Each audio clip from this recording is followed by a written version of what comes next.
Binabantayan ang ilang lokal na opisyal, lalo't posibleng may gagamit ng droga bilang pampondo nila sa palapit na eleksyon. May mga bagong uri rin ng drogang mas madaling gawin at ibenta lalo't mas mura, tulad po ng liquid shabu. Nakatutok si Marisol Abduraman. Parang bawas to. Parang. Ano lang siya talaga, nakabuhagag, hindi nabuksan.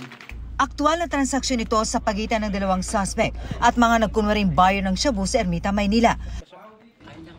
Kasunod ng buy-bust, agad inaresto ang dalawang suspect.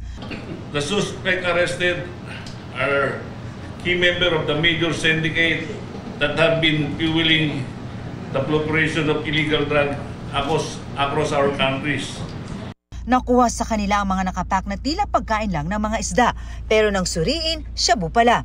Isang nakababahala ang pagkadiskubre sa liquid shabu na mas mura umano. Unless sirang tama na toxin sa ating neurosystem, ibig sabihin, hindi masyado nakakabaliw itong drugs na ini-introduce nila. Nag-i-innovate din po sila. Isang hamon daw sa mga otoridad itong nadiskubre ng PDEG na liquid shabu dahil bukod sa tila madali raw itong i-produce, kung ikukumpara sa ordinaryong shabu, nabibili rin daw ito online. It is alarming. Transacting business, social media, very easy. They take advantage with the technology of social media and delivery apps like that.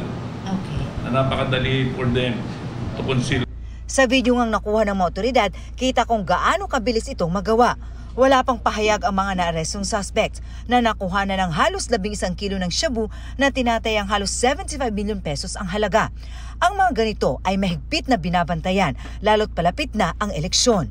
Money coming from illegal that will be used in election. Ilang opisyal ng lokal na pamahalaan ang nasa ilalim ng intelligence validation. We have report in some municipality in our provinces involved in distribution of illegal drugs. Allegedly, finance their